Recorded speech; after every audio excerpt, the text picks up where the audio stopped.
because most people think that when they hear the word non-duality, that everybody's talking about the same thing. Because in duality, there could be so many different types of dualities. But in non-duality, it must be all the same. But in fact, that's not the case. There are many flavors and varieties of even non-duality. I'll just give you a couple of examples. Many people, I don't know how much you're familiar with Indian philosophy, but there's an ancient Indian philosophy that's called Shiva Shakti. Some of you may have heard of it. It's called the non-dual philosophy. And what it says is that Shiva is consciousness, and Shakti is the power of consciousness, and they're inseparable. They're non-dual. There's Shiva, there's Shakti, but they're not separate, like one hand, Shiva, Shakti. So that's a type of non-duality. Yes, that's called Shaivism.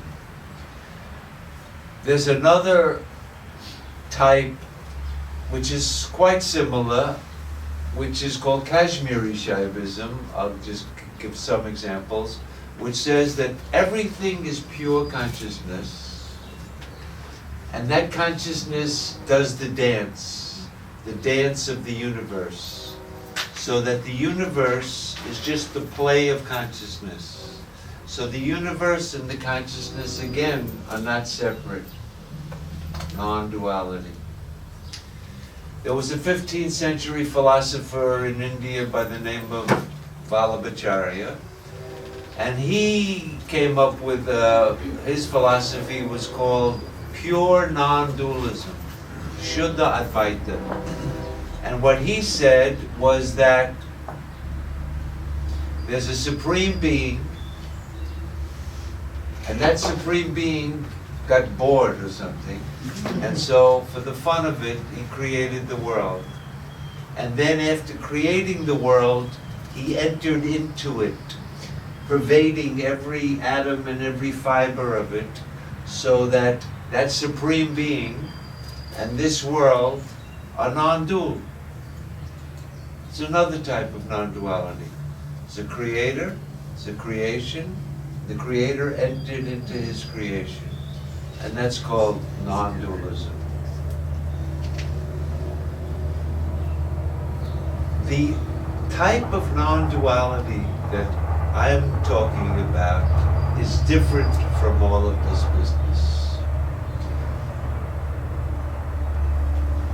It's an ancient Indian philosophy, in fact, the most ancient of all Indian philosophies. And it comes from a bunch of texts that are called the Upanishads. Has everybody heard of the Upanishads? These are the most ancient of all Indian philosophical texts. Nothing predates this. There's nothing older than this. This predates it's probably the oldest philosophical text in the world. They generally, most scholars put the Upanishads at about 600 to 800 BC. That means 200 to 300 years before Gautama Buddha was born, there were some people running around in India teaching this Upanishad non-duality. So let me see if, first of all, I can give you kind of an idea of what that idea is.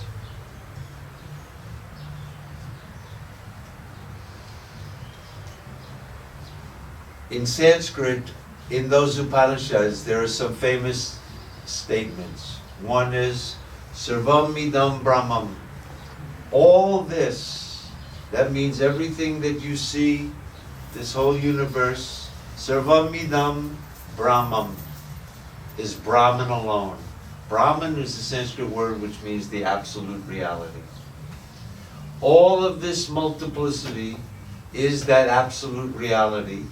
And then they describe the absolute reality as follows. Ekam Advitiyam, which means one without a second. There's no other reality here. There's just one reality. There's no Shiva and Shakti. There's no play of consciousness. There's no God that created the world and entered into it. None of that. So that's a type of non-duality that is different, you can see, than the other types of non-duality. So that's one point. If people were to think, oh, you're a non-dualist, I'm a non-dualist, then we believe the same thing. I'll give you just two more examples. In the Buddhist tradition, there are also non-dualist traditions. And for example, for those who may have studied some Buddhism, you may have heard form is emptiness. Emptiness is form. That means that they're non-dual. Form is not different from emptiness.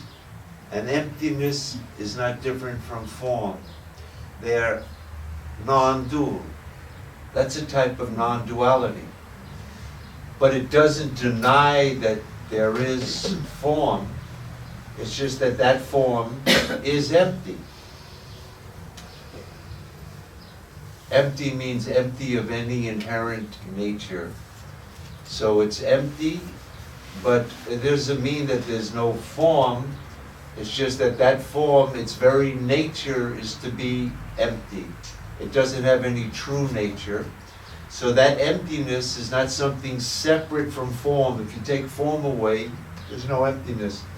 They're inseparable. That's another type of non-duality. But the type of non-duality that I'm talking about tonight is different than that. There's no form. There's no power. There's no anything. There's no world. There's no duality at all in any sense.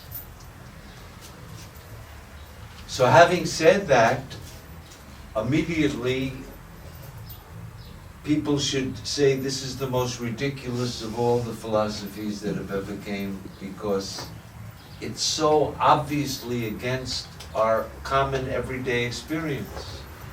It contradicts the most fundamental fact that I know, that I'm experiencing a world of duality. So to say that there never was a world, there's no world now, I'm not talking, you're not hearing me, what kind of business is this? So the first thing is, the type of non-duality that I'm talking about is the most suspect. There's another unique thing about this non-dual reality. Oh, let me just say something about that non-dual reality. That's the only reality, and there's nothing other than it. Generally in Sanskrit, they describe that reality as Sat Chit Ananda. Existence, consciousness, bliss. But those words, existence, consciousness, bliss, has to be understood in a very technical sense, because this thing exists, but where does it exist? It exists on the table, so it exists in space. And when does it exist? It exists in time. It's now existing. There was a time when it didn't. So it's existence in time and space. Whenever we think of anything existing, we always have to think of it existing in time and space. But this Sat, the existence of Brahman, is not in time and space. Obviously, it's pretty hard to conceive of something that exists, but it's not in time or space. But that's what Sat existence means.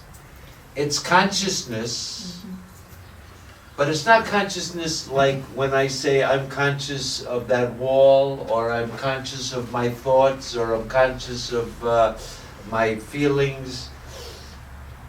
It's consciousness bereft of any object. In other words, if you could just in your mind say, you're conscious of a flower. I'm conscious of the flower. Now if somehow you could take the flower away, consciousness bereft of all objects is called chit. And then ananda is bliss.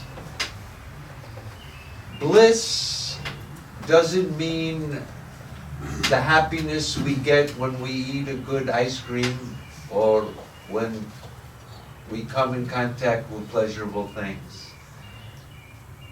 Because all of those happinesses are caused by something. But this is bliss not caused by anything.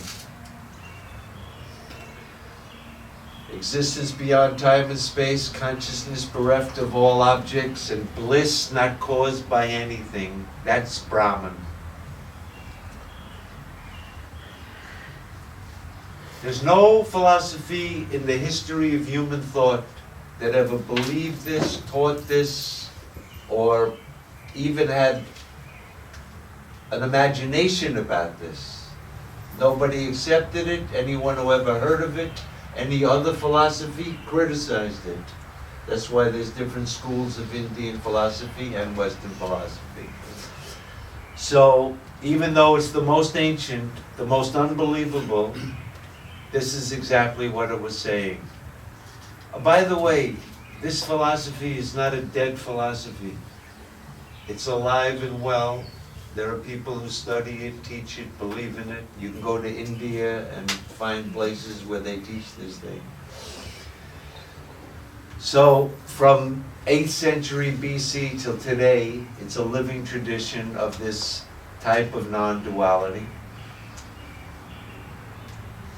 And the third unique thing about it that makes it relevant for us, and this is the most unbelievable part of the whole business, is that that infinite, immortal bliss, which is the only reality, is who you are.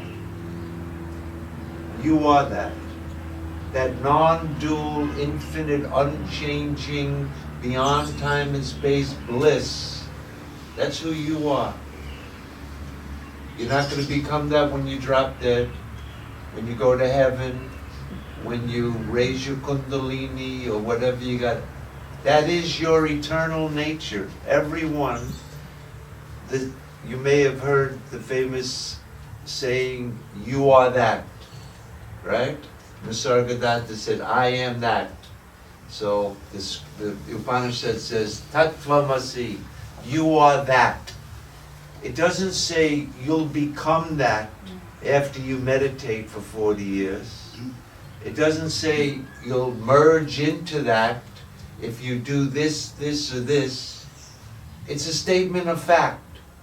You are that, right here, right now. You don't have to go to heaven.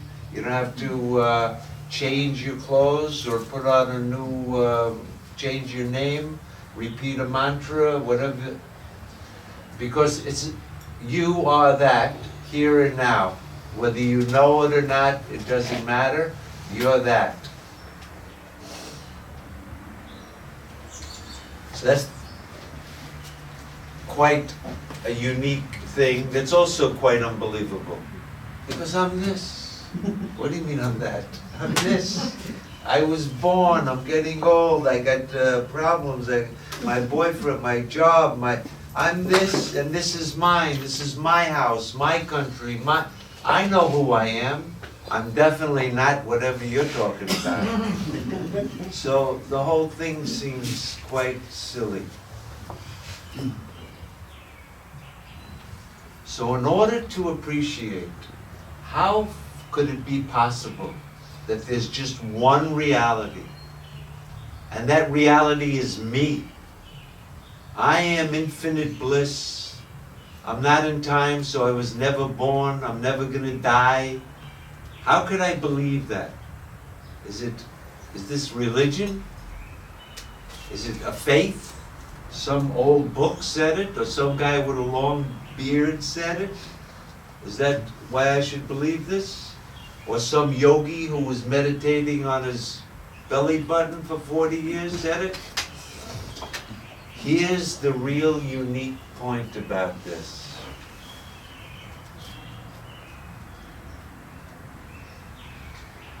That Brahman, that absolute reality, which is not in time, which is consciousness bereft of object, which is infinite bliss,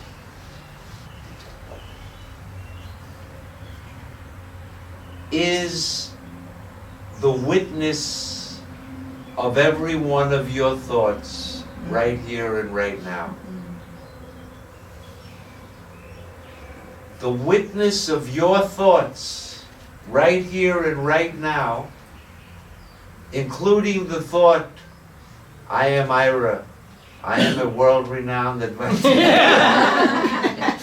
This business, that thought, or I'm a scoundrel, oh boy, I really messed up, oh, I'm doing whatever our idea about ourselves, this ego is who we think we really are. When anybody asks you, who are you? I am so-and-so. I have these parents. I was brought up here. I live here. And this is what I do for a living. I have children. I don't have children. This is me. I am this. And this is mine. My money. My house. My car. My wife. My children. I am this and this is mine. These ideas, I am this and this is mine, are objects to you. They appear to you just like any other thought. Every thought is an object to you. That witnessing consciousness that's in you, that's witnessing every thought right here, right now, that's never hidden, that never goes away. Suppose you say, I don't believe in it. This is bullshit. Oh, that's interesting. Whatever thought, it has to be an object to a subject. You're the subject of every thought. In Sanskrit it's called Priti Bodha Viditam Matam.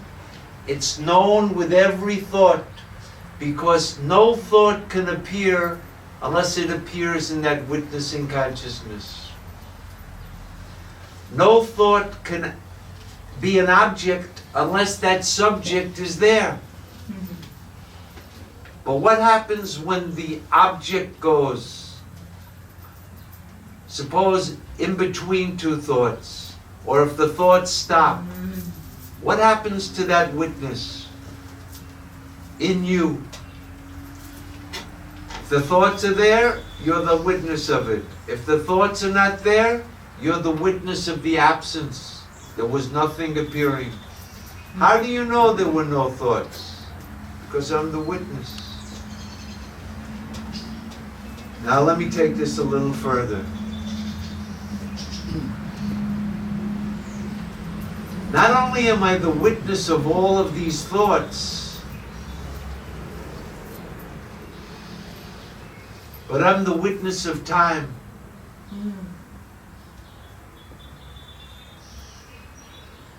Here's one very important fact about the subject and the object.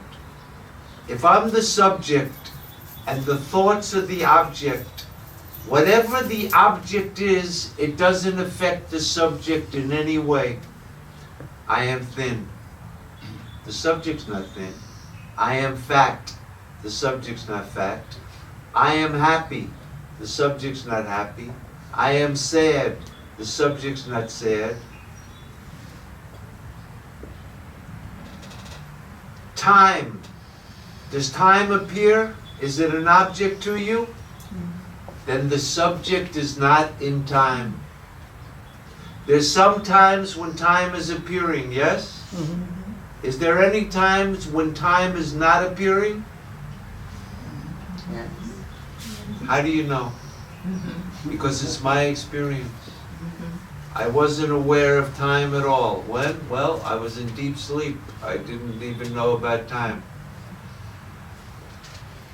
That witnessing consciousness in everyone is exactly the same.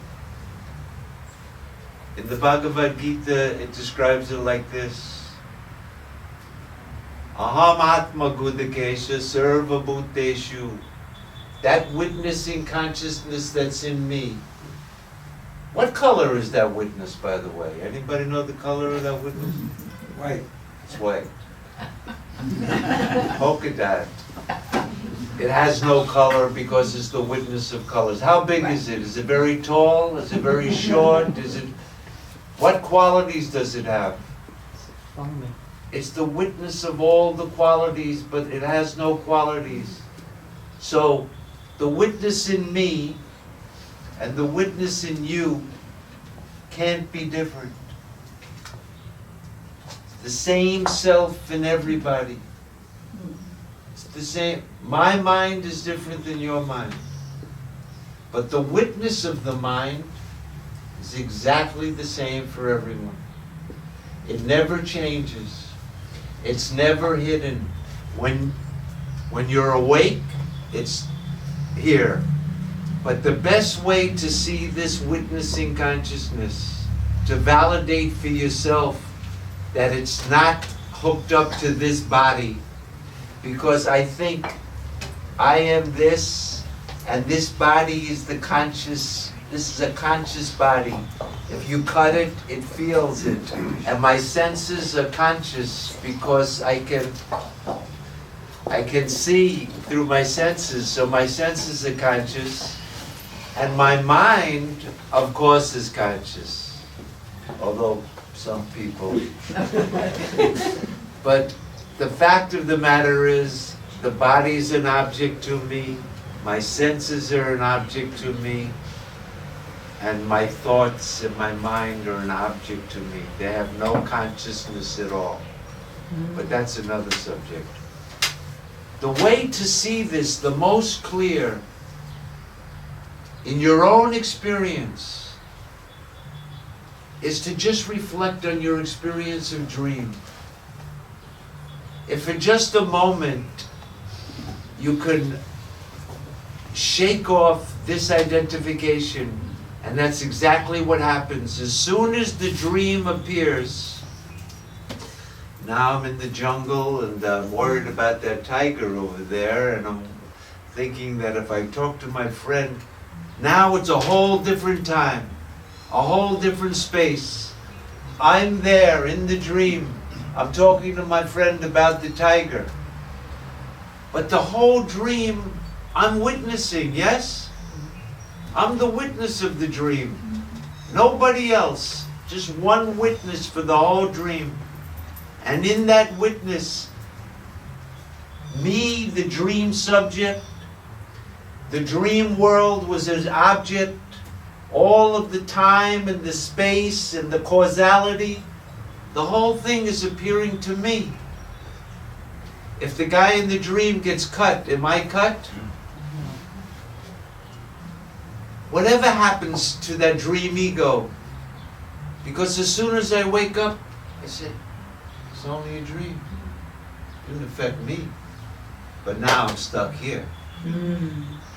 So the real question is, just like I was the witness of my dream state, am I the witness of my waking state? When the dream appears, we can see the waking is not sitting somewhere. It's totally canceled. For the time being, there's no more waking. The dream is in fact waking. That's what I mean by a dream. That state, when you're in it, you think it's waking. It's not until you wake up, oh, it was only a dream. So as soon as that dream appears, this waking is 100% canceled. It's easy to see it the other way. When I wake up and my waking state appears to me, does anybody here think that their dream world is still existing somewhere? When I woke up, that tiger that I saw in the dream, is he still sitting there waiting to get me? There was no tiger there. It was just a dream. There was no real tiger there, right? It appeared like it at the time, for the time being. But as soon as I woke up, I realized there was no really tiger there. Yes? So it's not that when the dream ends, the dream world is sitting there. The dream world is concomitant with the dream state. Has anyone seen their dream world when they're not dreaming? You can maybe remember it, but you're not going to see it, because as soon as you wake up, the dream ended, the dream world ended. But here's the difference with our waking state. When my waking state ends, I believe that my waking world continues, even though no one has experienced their waking world independent of their waking state. If there's anyone here who has, please raise your hand. The waking world appears concomitant with my waking state. As soon as the waking comes, the dream is canceled totally. As soon as my dream state comes, my waking is canceled totally. That means the waking ego, Ira, this guy here, who's 6 foot this and weighs this guy came with the waking. When he went and the dream came, hey, I'm 6'6". I've been working out pretty good. I must have been going to the dream gym. Because the waking ego appears to me and the dream ego appears to me. They both cancel each other. I'm the witness of both of them, unaffected by any of them. Anyone follow me? Okay. Let me show you one other thing. It's not that just we have waking and dream. Because in the waking state, there's the waking ego. In the dream state, there's the dream ego. But has anyone had a state in which they're not aware of the waking or the dream? Do we ever have a state in which I didn't know myself, I didn't know the world, I didn't know time, I didn't know my bank account, I didn't know my wife? Experiences. I have. You've had that experience. Sometimes I've meditated, In meditation, and then I've disappeared, and then something I know because I woke up, come back. but I wasn't thinking of anything. So we can have certain meditative states in which I'm not aware of the waking or the dream, right? They both gone. How about if I take a bat and hit someone over the head? Will the waking and dream go at that point? In a coma? Yes. Yes? Okay. But we don't have to get so esoteric here. Has anyone ever gone into deep sleep? That's everybody. You meditate. You don't meditate. But we all sleep. That's why the beauty of this type of analysis is it doesn't depend on whether you've meditated or whether you're a big yogi or a little yogi or whatever you are. This is just an examination of your common, everyday, universal, undeniable experience. Your subjective experience of the three states. So my experience, I'll talk and you see if it's your experience. If it's not, you'll stop me. In deep sleep, I'm not aware of Ira, I'm not aware of the waking time, waking space. The whole thing has disappeared. So this examination brings out a point. Most people here think like this. I'm awake. I'm awake now, yes? And then I had a dream. Ira had a dream. And then Ira was in deep sleep. I didn't know anything. And then Ira woke up, and here I am. As though there's one ego, Ira, passing through three states. But if you examine it, you'll see the waking Ira is stuck in the waking state. In dream, a dream Ira was operating. And in deep sleep, there was no ego appearing. So the idea that there's one ego passing through three states is against everyone's experience. Is there something common that's in all the states? That's not coming and going? That's not getting canceled? Our awareness. That awareness, that witnessing consciousness.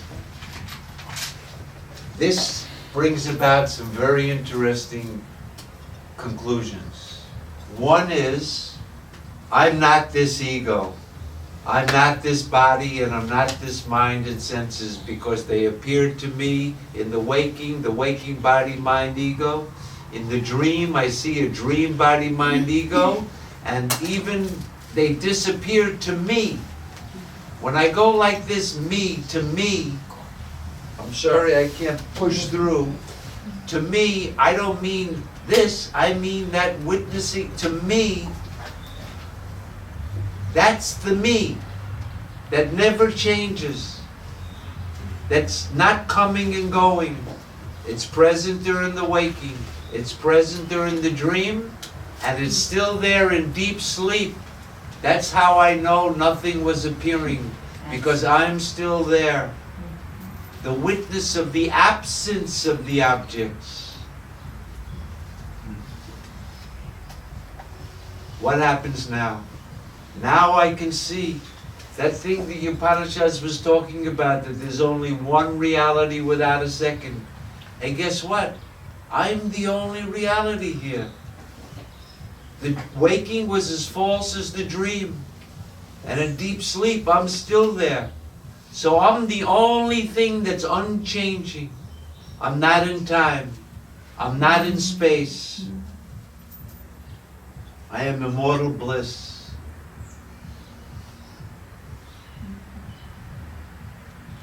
That bliss is called the non-dual reality. There's nothing other than that.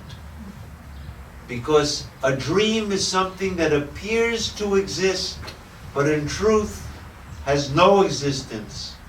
The only truth of that whole dream was me. It was me that appeared like the dream tiger, the dream people, the dream Ira. It's me that appears as this waking, and it's me that remains whether the appearance is there or not. That's why this teaching is not religion. This is not religion. I have no use for religion. I have no interest in it. Religion has been the scourge of this planet right now. The biggest problem is religion. What do I mean by religion? A blind faith that my scripture is the correct one, and if I do this, when I die, something. Blind faith. But once a Jew has a blind faith about his Torah, and a Christian has a blind faith about his Bible, and a Mohammedan, Muslim. there you go, a Muslim has a faith that only the Prophet got, then of course. But if we can base something that's not a blind faith, but something that everybody can validate, verify, here and now, in their own experience, that's not religion. It's based on experience, it culminates in experience, and it refers to an actual thing. That self is an actual thing that you can realize. You don't have to go anywhere to the Himalayas, you don't have to drop dead. This can be realized because it's everyone's self. It's kind of like this. An empirical example. There's only one space, empirically we say, right? Space is all-pervading, right? So if I were to take 3 cups, yes? 3 empty clay cups. And then I say, you see in this cup here? Oh, and they're different sizes, the cups. You see in this cup, this is small space. This is a big cup. We got big space. And this is a vase cup, a very big space. Now I want to move the space in this cup over here. So we can move the space. And then if you look in there, you know, the space in here looks a little dirty. There seems to be dust and smoke. In here, all of this business about big space, little space, moving space, can't be true, because space is indivisible. In fact, the very wall of the cup is space. Space can't be divided, but we talk about it like that. So, when I say you, that's the space divided that in your cup, and you in your cup. But the space, who you really are and who you really are, the same. There's only one self in everybody. Ekatma sarva bhuteshu, that one self who is in everyone. In the Bhagavad Gita, Krishna tells Arjuna, Kshetrajna chapi mam vidi sarva kshetreshu. Hey Arjuna, you know that witness in you? That's me. That's God. That's the God. Why is that witness in you God? He's all-knowing. In the dream, let's look at the dream. How many knowers are there knowing this dream? One. Is there any other knowers? So he's the only one who knows the whole dream. Number one. Is there any place in that dream where that consciousness is not? Can you go someplace and find out where there's no consciousness? Wherever you go, you got to go in that witnessing consciousness. So that means it's all pervading. In reference to the dream, that witness is all knowing and all pervading. What about if I were to take the witness away? What would happen to the dream? Gone, right? That means the dream world, the dream universe is being supported. It has no existence apart from me. That means I'm all powerful, omnipotent, omnipresent, omniscient. Isn't that what the definition of God is? Right. You are God. That's from the point of view of the dream awaking. But how about if you take away the waking in the dream? Are you omniscient? There's nothing to know. Are you omnipresent? There's nothing to pervade. Are you all-powerful, upholding the whole universe? There's no universe. So from the point of the universe, you're God. But from the point of view of absolute truth, you're the only reality, one without a second. That's your eternal nature. You can't get rid of it, you can't think of it. So that's the first point I wanted to make, that this type of non-duality is not the same as every type of non-duality. That non-duality is yourself, and that self is the witness of your thoughts right here and right now.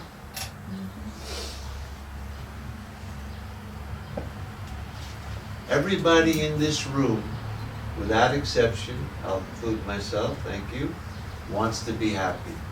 Anybody here doesn't want to be happy? Everybody. You don't really have to go to school to learn that we want to be happy. It's natural. We want to be happy, number one. And number two, does anyone here want to die? Somebody might, because they're so goddamn miserable with this life, that might make them happy. But in general, we don't want to die. We're mortal. We would like to be immortal. But to be immortal, that means continuing forever miserable would be worse than just ending it. But what about, I want to be infinitely happy forever? Anyone want to sign up for that? So these are the things we want. I want to be peaceful. I want to be happy. I don't want to die. And the truth of the matter is, I am immortal. My nature's infinite bliss, and I'm never going to die. What does that tell us? If it is true that my nature is that, but I've considered myself to be unhappy, mortal, and limited, there must be a mistake. There must be a mistake. So let me just spend 1 minute about what is the mistake that we've all made, every one of us here. And then, you see, unlike religion, this is not to be believed because somebody said it, or some scripture said it, or some yogi said he had some special experience that you haven't had, so you don't know this stuff. And if you join my club and pay me every month, I'll teach you how to get this thing. This is not like that at all.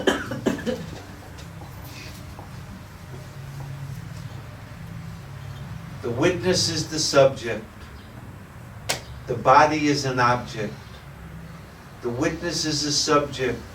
My thoughts are objects. But everybody has taken the subject for the object. I've mixed up myself for the not self. Because if I ask anybody here, who are you? You'll say, oh, I'm so-and-so. I live to I, the witnessing consciousness, which is always present, it's never hidden. It's always shining. You can't think it away.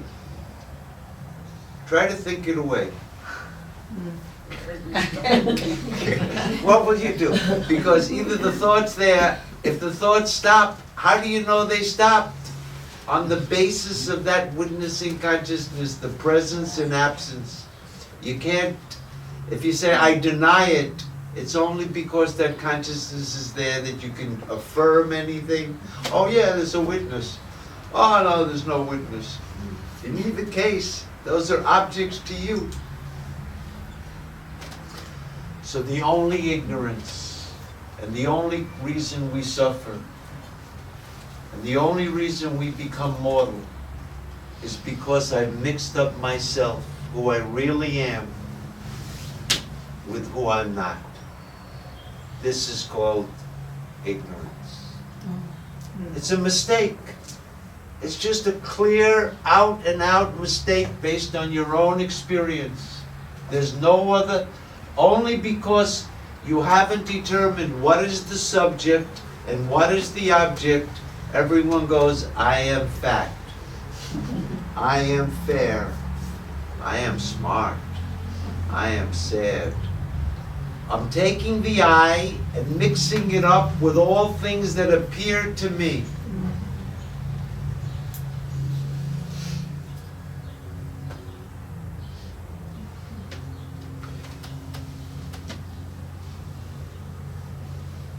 This misconception is natural to everybody. Until somebody points out to you that you've made the mistake, you never know it. It's so natural to feel that I am this, that unless somebody can give you a little push in that direction so that you can see that this ego who I'm so identified with can't possibly be me. It's an object to me. It has nothing to do with me. You can see how this teaching is a very subjective teaching. You have to look at this from the point of view of your own experience. When you look at this world not from that subjective point of view, but from the objective point of view, then this world is real. Of course it's real. He's real. I can see him, touch him, smell him, feel. This is real. That's the test of reality. Science is real. Evolution is real. The whole 15 billion years of the Big Bang, right up to the solar system, the planets, the water, the one-celled amoeba, primates, Homo sapiens, it's all real. Just like in the dream scientist tells you the whole dream real. But from the subjective point of view, the point of view of your own experience, then the whole picture changes. So this teaching is not against science. In the waking state, science is 100% correct. And we should go 100% with science. If I want to know how fast light goes, I'm not going to look in the Bible. If I want to know how DNA works, I'm not going to look in the Torah. I'm not going to look in the Upanishads either. But if I want to make an examination of my own experience, and on the basis of that come to a conclusion, this becomes as clear as the fruit on the palm of your hand. Nothing could be so obvious, so clear, so indubitable, because it's your own self. There's nothing so near, nothing so intimate. We've all are in the grips of this ignorance of taking myself to be what I'm not, the not self. Once I've taken myself to be this, and I exist from the tip of those toes right up to here, this is me, this is not me. Anything out here is good. Don't touch this, but anything out here is good. So this is me. Now here's a problem. Once this is me, you know what has to happen? I have to get old and sick and die. That's the nature of this thing. There's no, above this, finito. You know anyone who's been here longer than 120 years? Everyone came and everyone went, and this body's going to come and go too. In the blink of an eye, it'll be gone.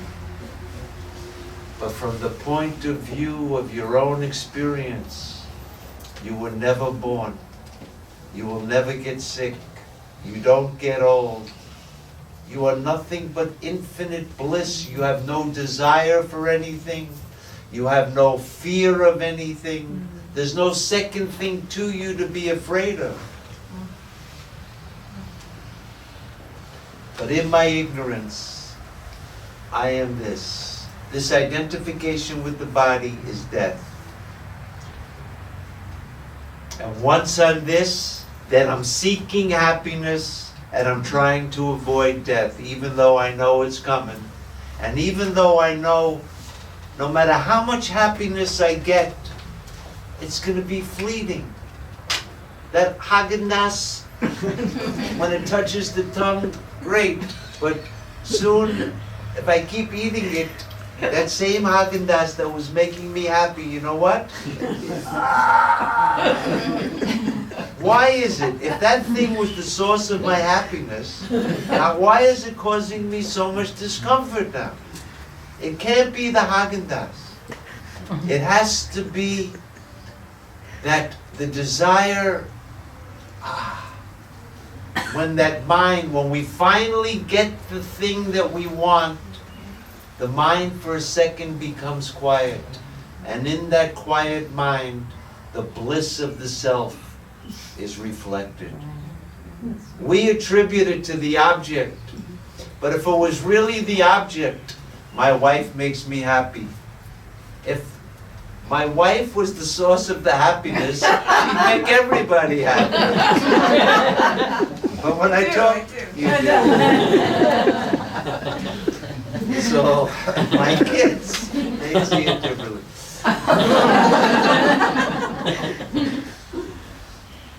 So the happiness is not in the objects.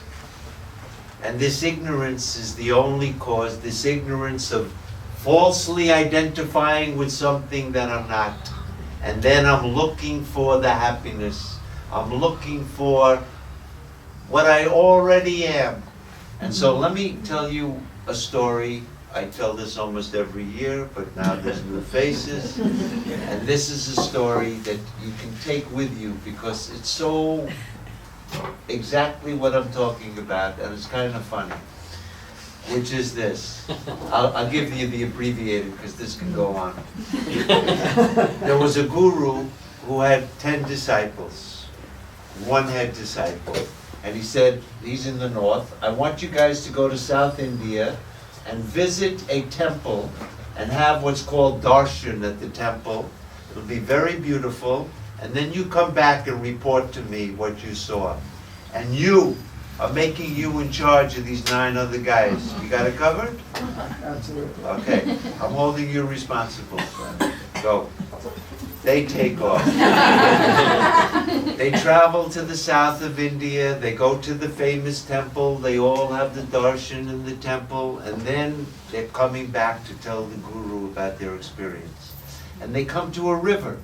On the side of the river is a boatman, and he's got a small boat, and they go up to him, and the boatman says, what are you guys up to? Oh, our guru sent us to that temple. We just had darshan, and now we're returning. We're so happy. The boatman says, I'm very happy for you. Have a good journey. So then the head guy looks at his other 9 guys, and he asks them a question. Can everybody swim? They all said, yes, we're great swimmers. Jump in. So they jump in, they swim across the river, and when they get to the other side, the head guy says, hold it. I want to make sure everybody got across safely.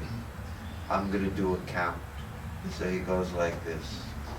1, 2, 3, 4, 5, 6, 7, 8, 9. Oh. 1, 2, 3, 4, 5, 6, 7, 8, 9. Oh my God, the 10th monk is missing. I'm so sorry. You're in trouble now. He says, don't panic. Everyone can swim. He must be somewhere spread out. We're going to find the 10th monk. So half of them go up the banks this way, the other half go up this way. They're looking under the rugs. Rugs? No, they're looking under rocks. There's no rugs on this beach. They're looking behind things. They come back. Anything? Not even a clue. And they all start to cry. Especially the head guy. You're in trouble. Meanwhile, you remember that boatman who they saw on the other side? He sees them, and he sees they're all crying. They were so happy. He gets into his boat, he goes over, and he goes up to the head guy. He says, "You guys were so happy. You look so sad now. What happened?" I lost the monk. You lost a monk. How many were you when you left? 10. How many are you now? 10. I thought you lost one. Well, 9 plus.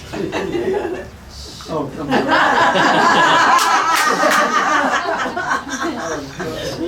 Why are you sad now? We came 10 and now we're only 9. The 10th monk is missing. The boatman looks at me and says, "One second. You say you came 10? Yes. You say you're 9 now? Yes." He says, "Don't worry. I will produce the 10th man." So the 9th man goes, "You're going to produce the 10th man? We've looked up. I will. Well, when I go to heaven, I'm going to see the dead 10th man in heaven. I'm going to produce the 10th man right here and right now." Okay, got nothing to lose. Go ahead, produce him. Before I produce him, I want you to do one last thing. One more time, count the people. 1, 2, 3, 4, 5, 6, 7, 8, 9. Where's the 10th man? And the boatman looks at him and goes, you are the 10th man. At that second, when he heard that sentence, he produced the 10th man because it was just ignorance. He was already what he was searching for. Right. But in his ignorance, having forgotten to count himself, now the search was on. It's the same way with us. We're already that bliss. We are that immortality. But in our ignorance, we've taken ourselves to be something that we're not. And until somebody points this fact out to you, so that you can recognize it for yourself, this mistake won't go.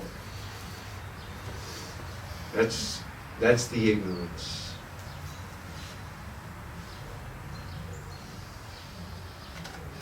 So how is it that we can, it was fairly simple for the 9th man to realize, oh, I just made a silly mistake. But it's not quite that simple to realize that I've made a mistake about that I am this. The identification with this body is so thick. We are so this that for somebody to say you're not that body is almost meaningless. So how is it that we can come to realize this if you haven't already realized it?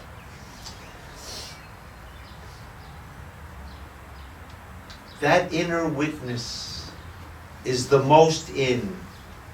Does anybody, you can understand that? It's the most in because everything is an object. When I say in, I don't mean spatially in.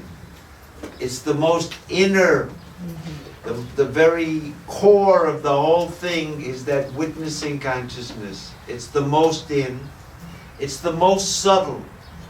Because it has no form, no shape, no color, it's subtler than space.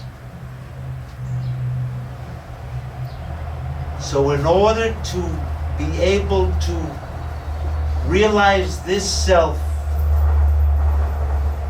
our minds have to become somewhat like that witness, which means what? All day long our minds are out on the world. How's the weather? How's the stock market? What's the party tonight? Where are we going to eat? What am I going to do? The new house. I'm going shopping for We're out.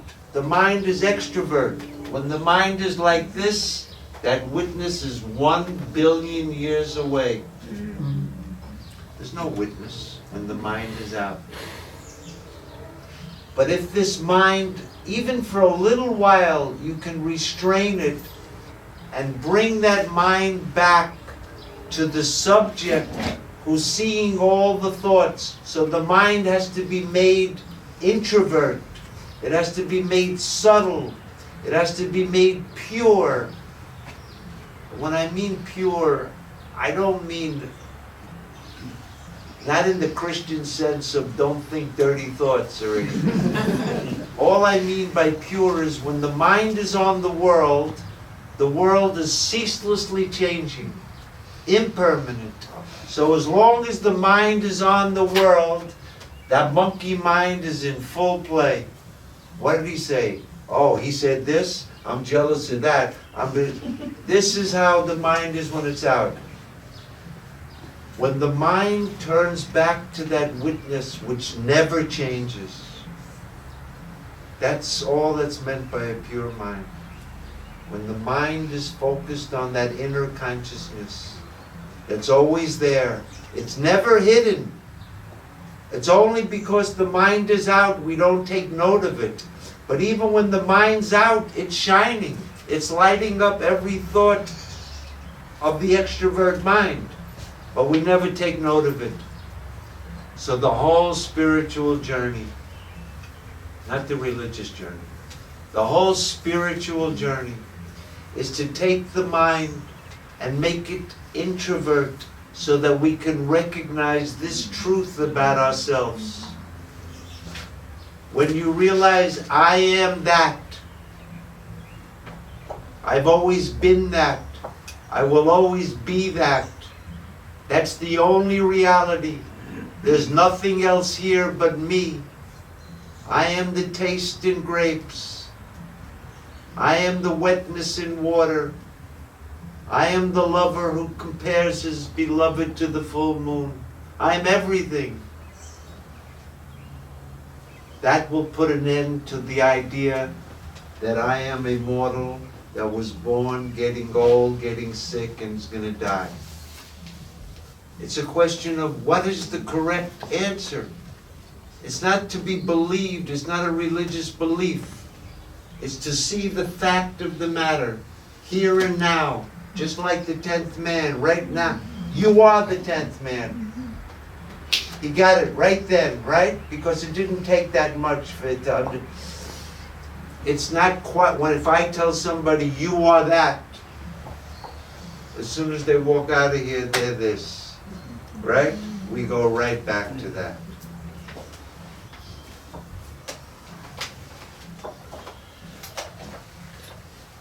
So, now having said kind of like what the highest teaching is, and kind of what the basic idea of that, in order to recognize this, the mind has to be somewhat introvert, somewhat subtle, purified.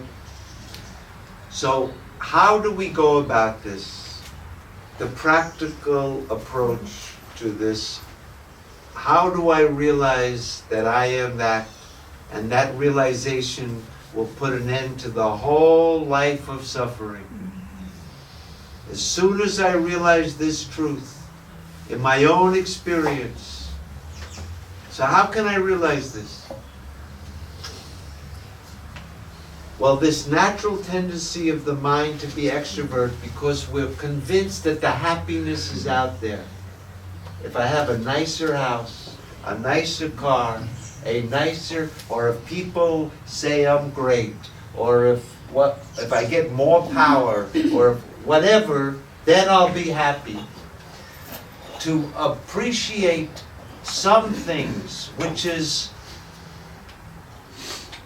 that all of these things are fleeting. This life is fleeting. We have a precious opportunity to realize this fact about ourselves. And if you want to just fritter it away, trying to get the little crumbs of happiness, these impermanent little things, in between bouts of unhappiness, then that's called samsara. But for the people that are fed up with that business, and they think, maybe there's a way I could be happy forever.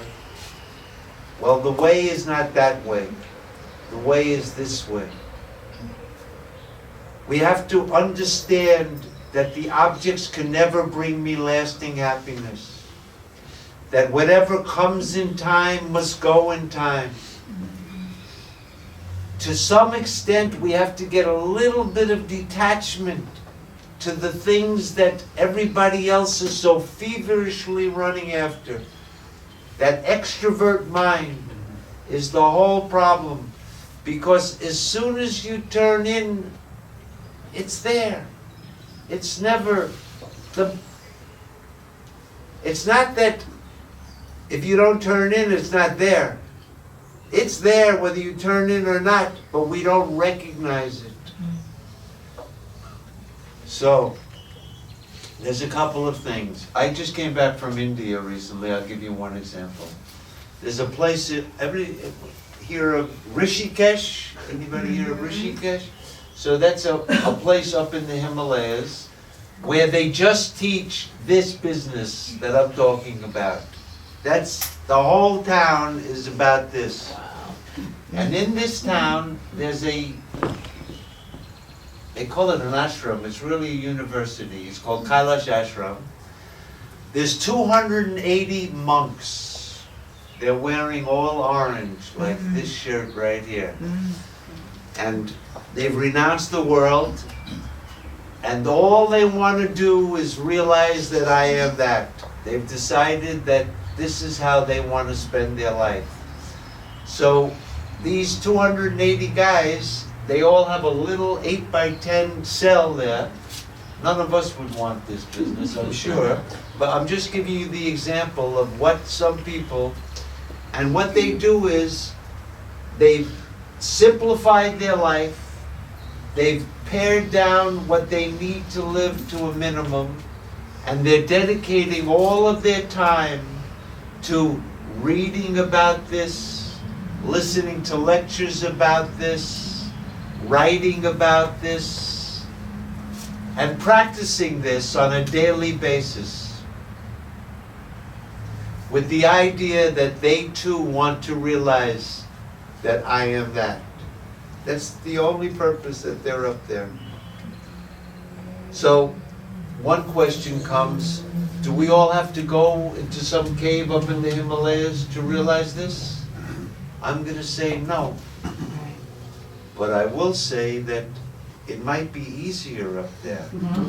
Yes? As an aid. Because our life is so filled with so many distractions and so many other things that unless we can figure out a way how to make our everyday life somehow connected to that, then we'll be lost in this life of birth, getting old, getting sick, and dying. They call that samsara.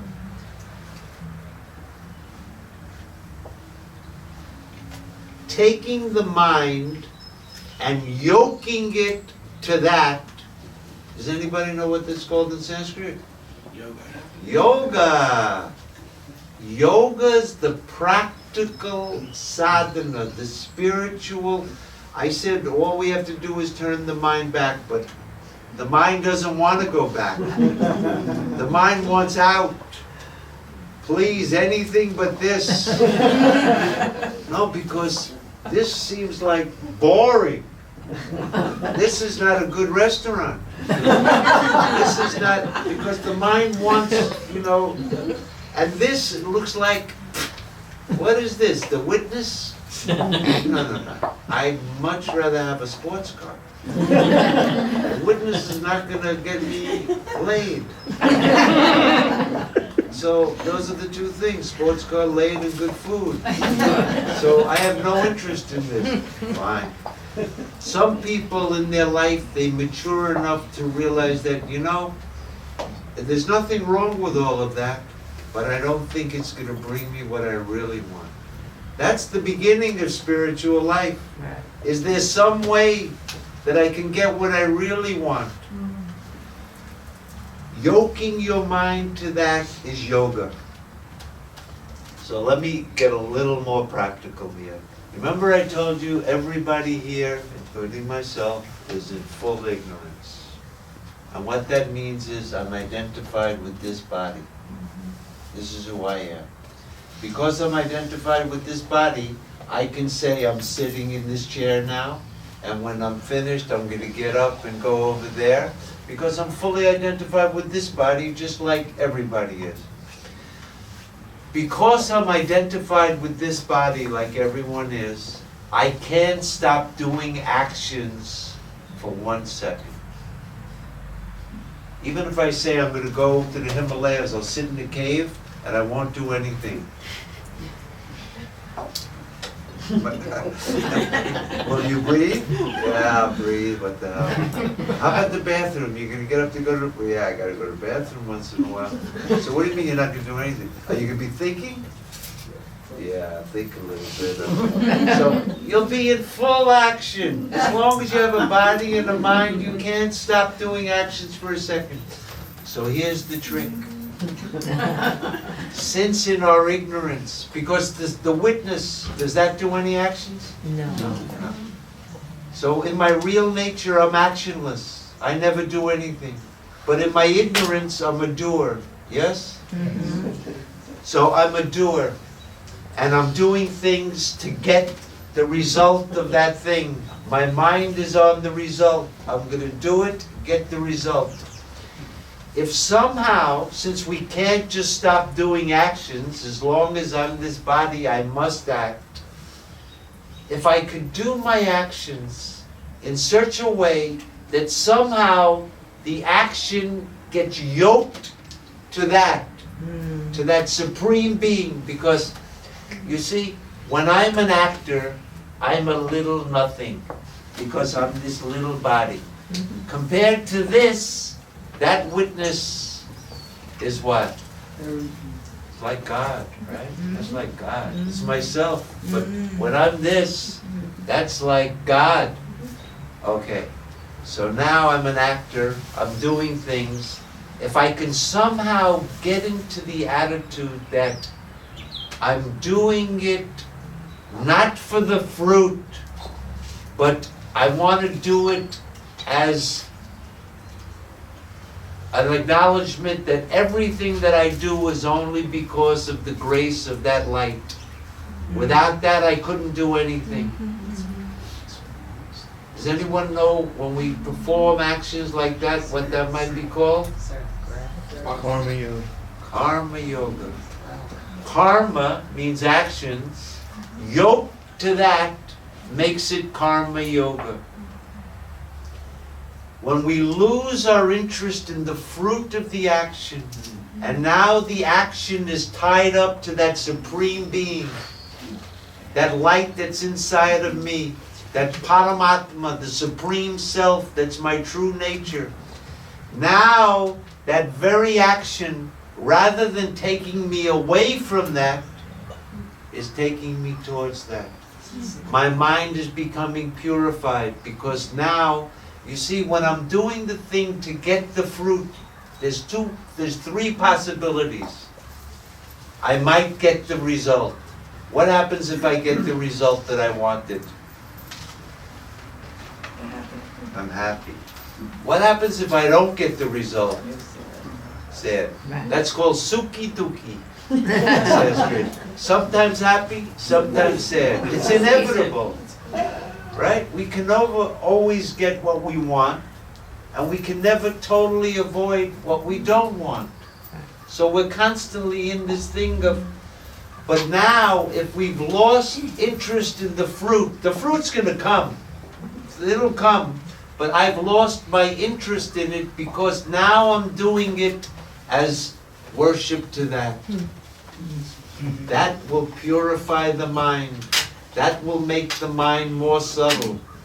That pure, subtle mind is the only mind where you can finally cut the karma itself and say, even though this body is doing all these actions, I do nothing.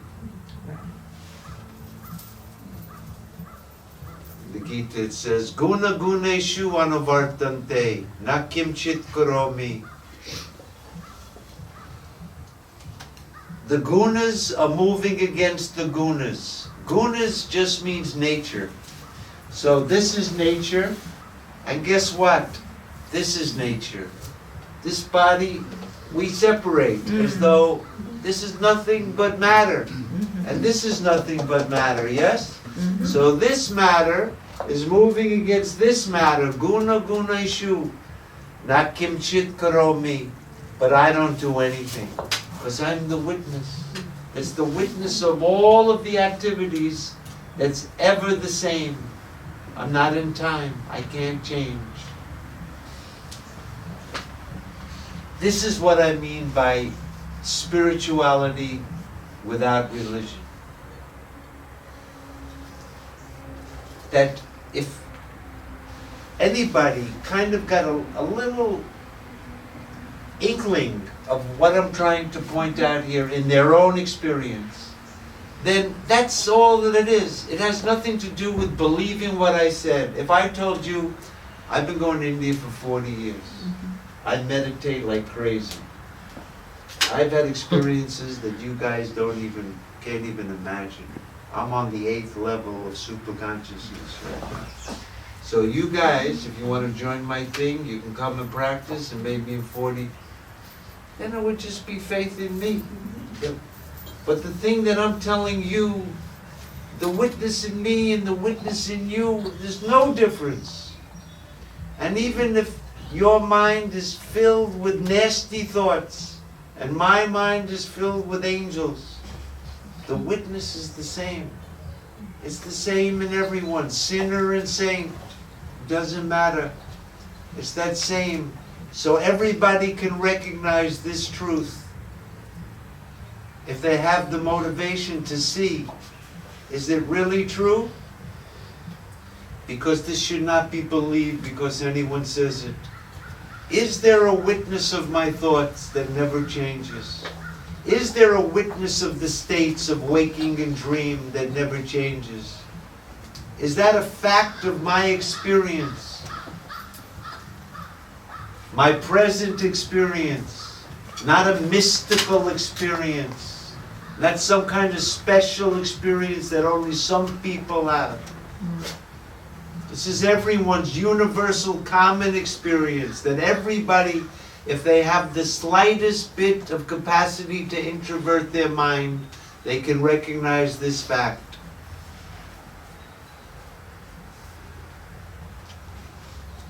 When I started this talk, I wanted to distinguish that my type of non-duality is the type in which there's only one truth and there's nothing else other than that.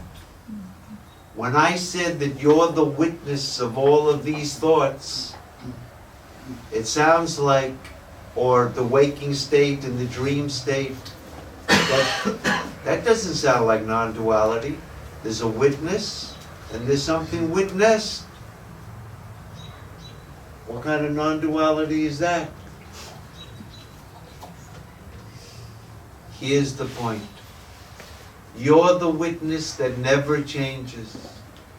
And whatever's appearing or disappearing, the witnessed has no reality at all. For three reasons. One is that which didn't exist in the beginning and which doesn't exist in the end can't exist in the middle. Because from non-existence, existence can't come. And if it really existed, it couldn't become non-existent again. But the object, there was a time it wasn't appearing, and there's a time when it ceases to appear. It's changing. It can't be real. That which changes can't be real. And that which is real never changes. If you examine your experience, then you'll see there's only one reality that never changes. What's appearing has no reality. It never existed in the past. It didn't exist when it was appearing, and it didn't exist after it ceased. The truth of the appearance is the consciousness. It has no, when it appears, the object, it can't appear independently. Take the witness away, what happens to the object? Without the subject, no object. Take the object away, what happens? The subject is there. Subject is still there. That's how you know the object is gone. So there's only one reality. That's all that ever was, is, or will be, is you. All of this is you. You are everyone. You are the Buddha. You are Shankara. You are Jesus Christ. You are that. That one reality without a second. This is the unique teaching of the Upanishads. No duality ever. And you are that. And you, when it says you have to remember, you means the witness of your thoughts. So it's immediate. The witness of my thoughts is, because with every thought it has to be there. So I don't have to do any stand on my head. I don't have to join the whatever. Because with every thought, it's available. Object and subject. And to see that the objects are coming and going. But there's an unchanging, transcendental subject that's not in time. There's pure consciousness, bereft of object. There's pure bliss. one more point, which is this, because it's so beautiful. Everybody tonight, when you go to sleep, you are just remaining as that infinite bliss. Sleep is God. Sleep is reality. How I was in deep sleep with no second thing, no fear, no desires, no hopes, no limitations, no seeking for anything. In that state, total peace. No boredom. Oh, sleep is boring. I'm sorry. Boring is when you're sitting around and the clock is moving and there's nothing to do. Nobody's bored in deep sleep.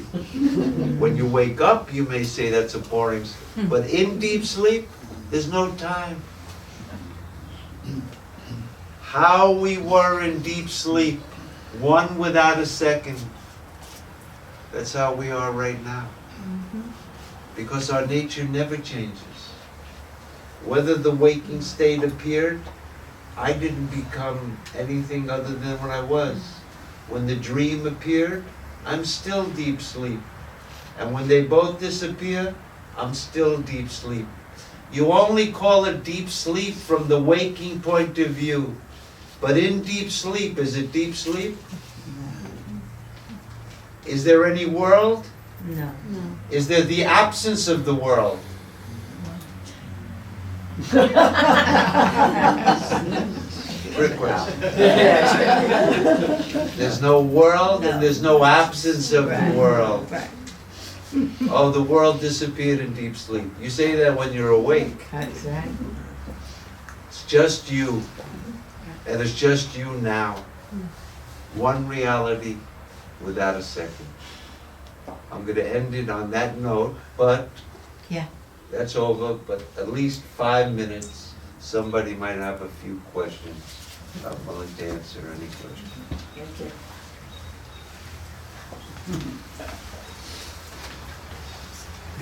Hi, Ira. In your past talks, that I've heard many, tonight's presentation was great, as usual, very inspirational, and each time I understand more. I know more. Not really understand, but know. I think today you used the witness in very effective way to understand it, but actually, in the past, you have said at a certain point the witness disappears. Right, that's just another teaching, but this was very effective. But that's still true, right? Because we don't need to think of it at a certain point. That's gone too.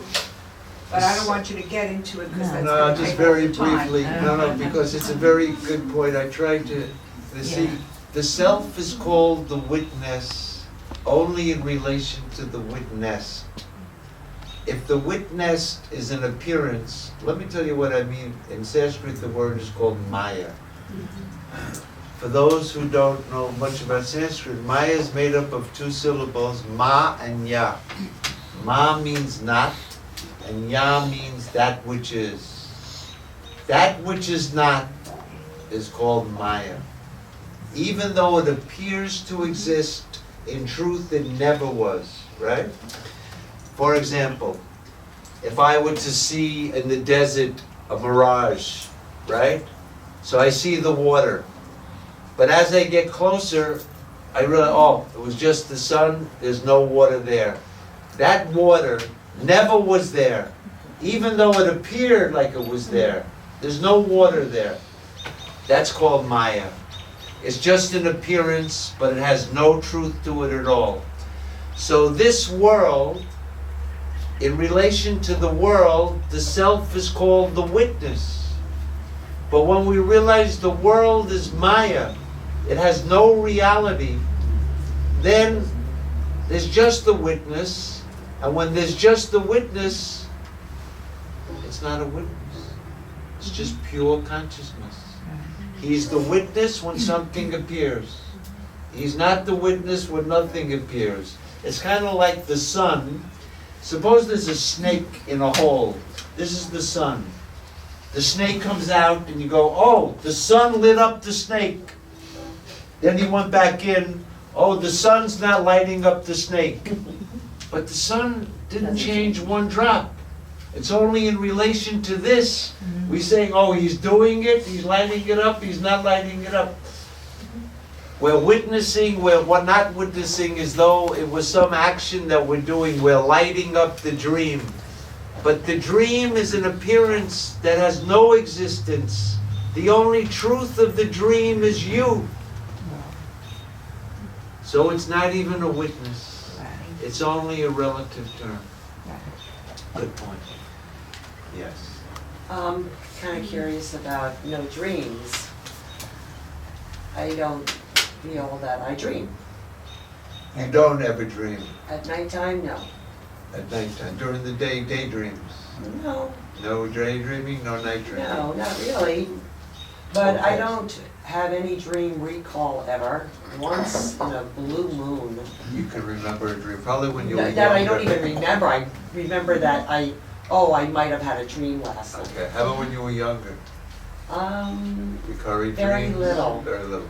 Nightmares? Let me do this, No nightmares. if I may, for special for you, Okay. the one person who doesn't dream. Does anyone else not dream? You don't remember your dreams recently, or you used to remember them, now you don't? You never remember them. No, I was talking about. did at one Okay. point. Are we talking about remembering dreams or dreaming? Because there's a Well, difference. if you're dreaming but you don't remember it, then you don't know if you dreamt it or not. Right after I wake up, I remember the dream, You but then I don't. Right then after you it's wake gone. up, but she doesn't even do that. So, we're gonna solve your problem. Because I don't think it's a the problem, though. reason, it is, oh, you see, the reason I love waking, dream, and deep sleep is because I feel that it's such a common experience for everyone. I don't have to pull on any experience that most people haven't had. Just by examining our common experience, Yes. we can come to understand the very unusual fact that I'm different than the states. The states are coming and going. But let me do one other experiment that you don't need the dream. You're going to go into a dream right now. Follow my finger. Let's do this experiment. With our eyes, we can see this flower, yes? Okay. It's kind of like waking. When I'm awake, I see a flower with my gross eyes, and there's a gross thing there, and I see this flower. Let's call that waking.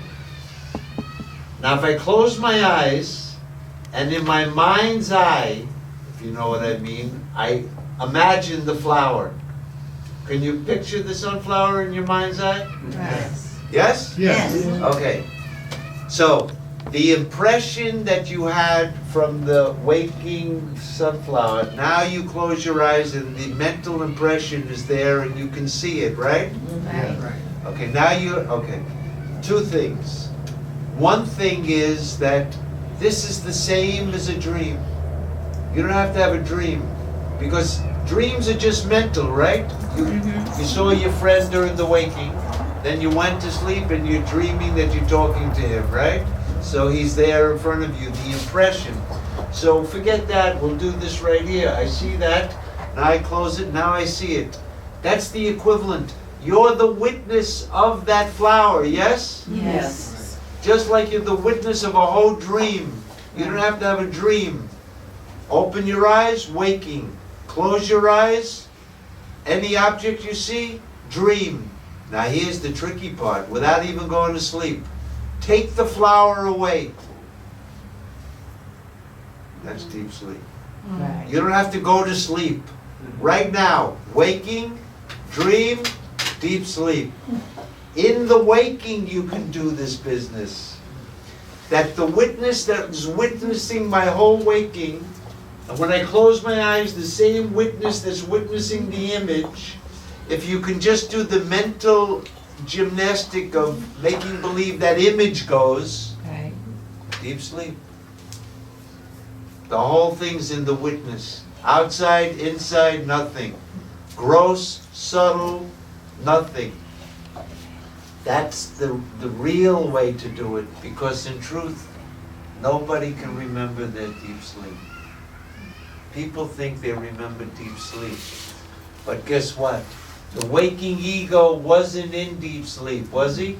So I So just how go right could he to deep remember sleep. it?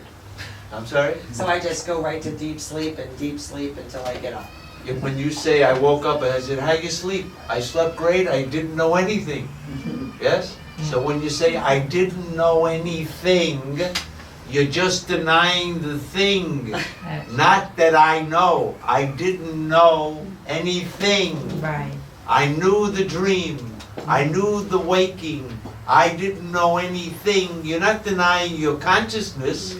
You're denying that you were aware of any object of consciousness. I'm not aware of anything. I'm aware of the image, that's dream. I'm aware of the gross, that's waking. I'm awareness first and last. Right. Make any sense? No, you lost me there for a second. I mean, Ah. to describe to you what I'm doing doesn't necessarily mean that that's... When I asked you your experience, so how was your sleep? You said, I don't know, I just wake up, yeah, I didn't, I went to bed, it was 10 o'clock, now it's the morning, and in between, God knows what happened, right? You weren't aware of anything. Right. That's what you said. So when you say that, I say, on what basis? Oh. Because my experience is that I wasn't I see aware what of you're saying. anything. Yes, right. And I'm saying, most people say, oh, so in deep sleep I'm unconscious. Unconscious when I'm awake, unconscious kind of when I'm dreaming, and I'm unconscious in deep sleep. But I'm saying here, you're conscious when you're awake, you're conscious when you're dreaming, and when they both disappear, you're still just pure consciousness, Right. but you're not aware of anything. That consciousness never changes. In any state, at any time, it's always present. So it's a trick when you ask, right? Because I mean, I would believe that already anyway. You know what I'm saying, what you're saying? You wouldn't believe it anyway. Well, yeah. Yes. It's a hard sell for most You people. know. Not talk stuff.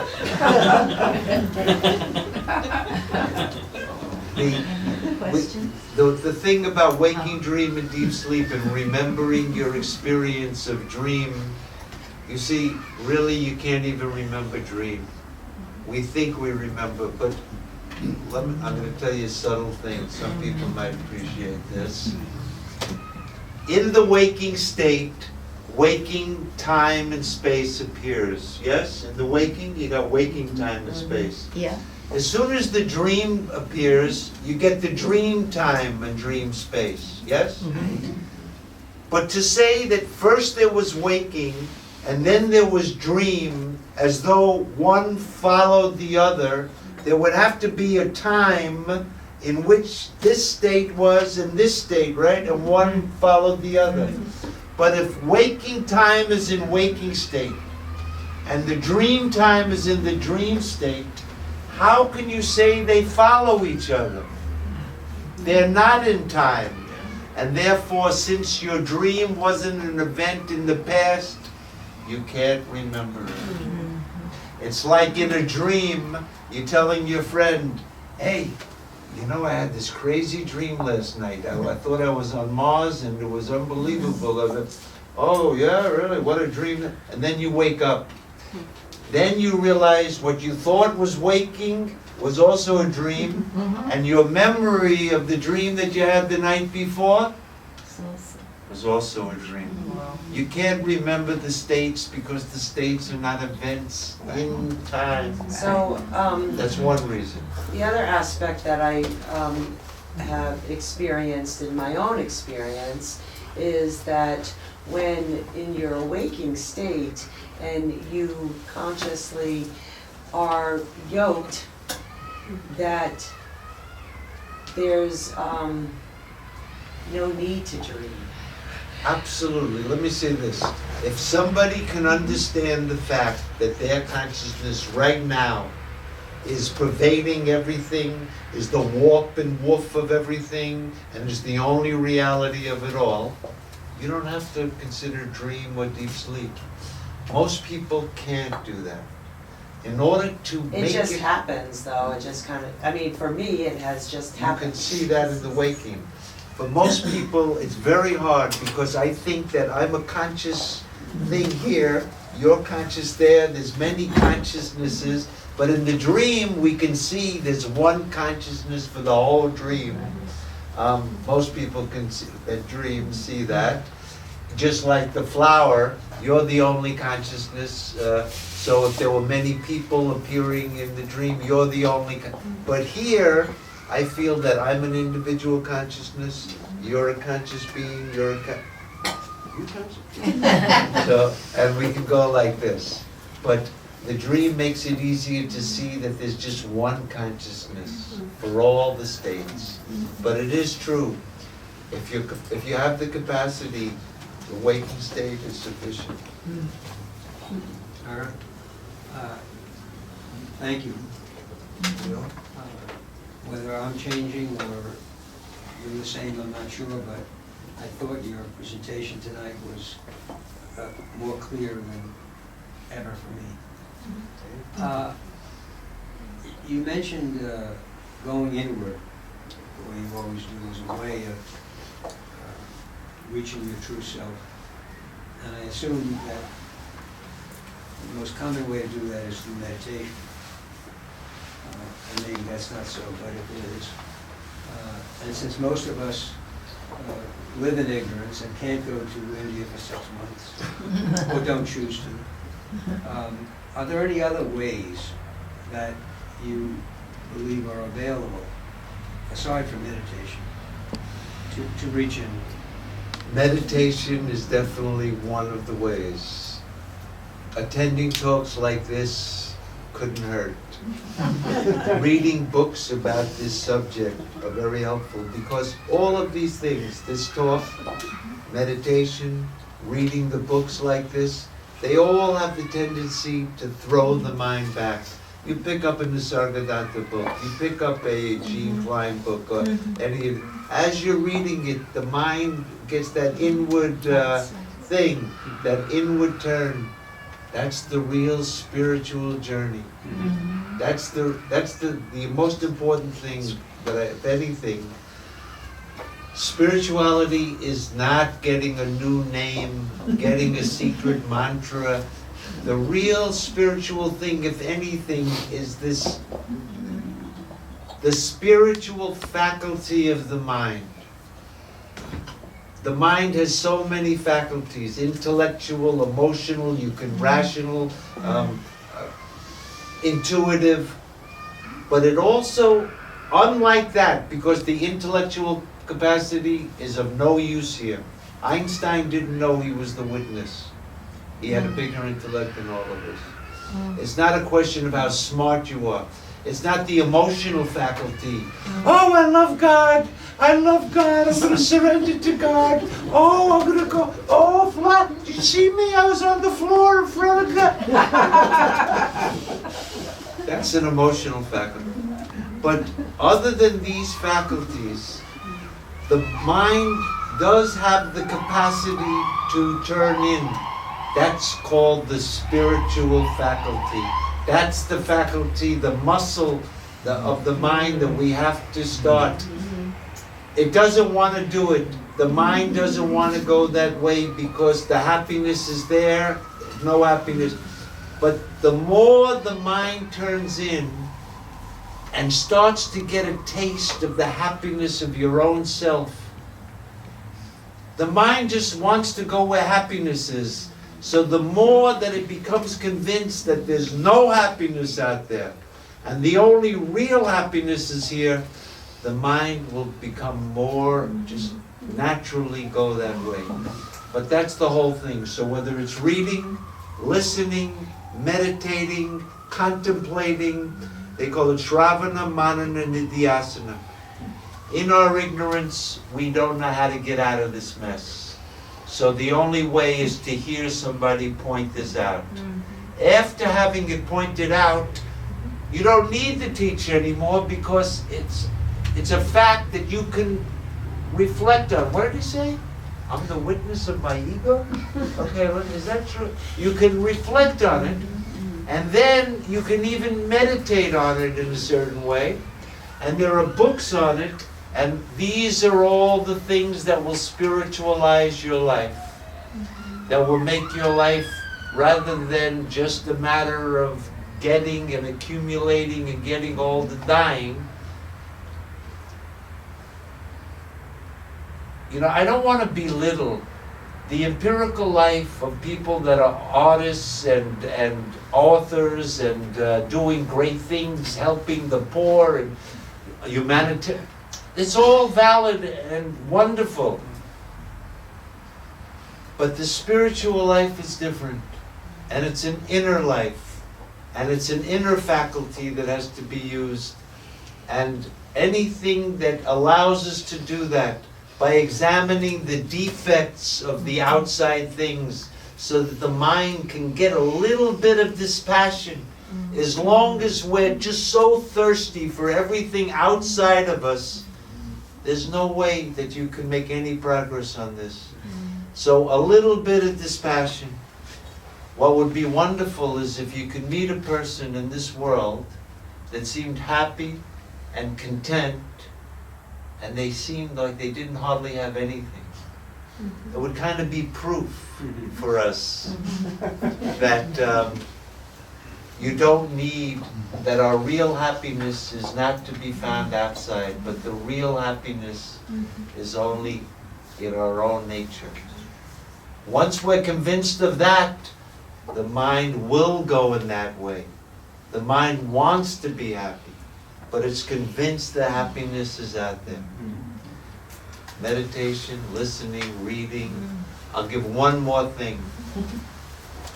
Our diet is somewhat important in how our mind works.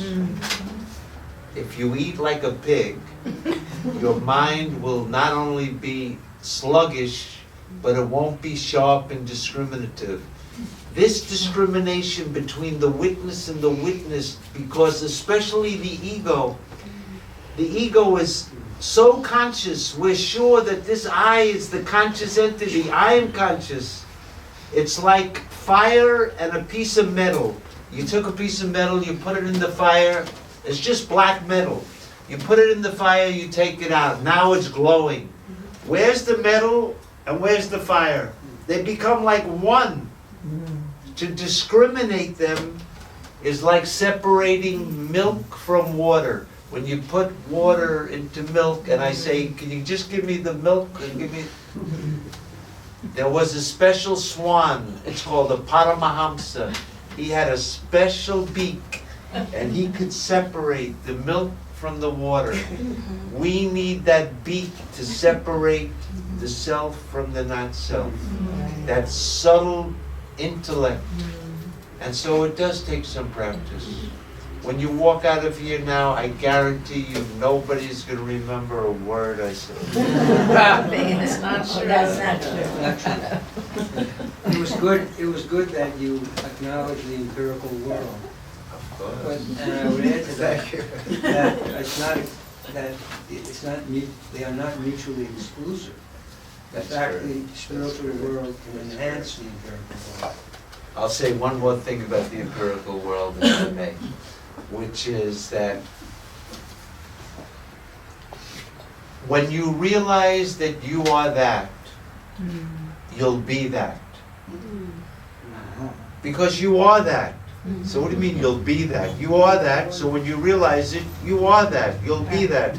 In Sanskrit it's called Brahmavid, Brahma Bhavati. The knower of that absolute is the absolute. That's the real thing. But what is that? Where does that lead? So suppose I realize, oh, I'm the absolute, so I'm the absolute. What about this body and mind? Is it going to drop dead? Is it going to disappear? No, it'll still be here. So look, this body, mind, and senses is not the witness. But it's a very special one now.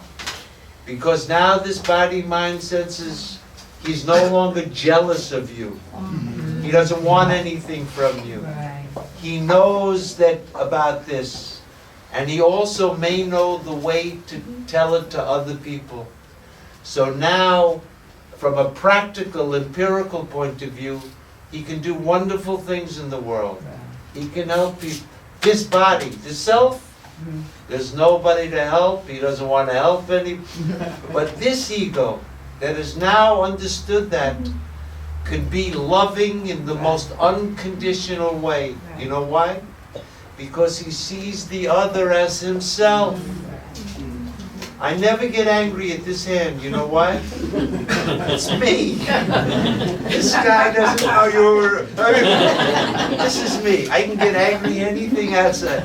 So when I see everybody as myself, unconditional love, more than even the parent for the child. That's unconditional, but they still know the child is not me. But here, you are me. How can I hate you? How can I be jealous of you? You're me. That's on the practical level. You see anyone who says, I realize the truth, but I hate you, and I'm jealous of you. Wow. I think that's it So for tonight. before we end, I want to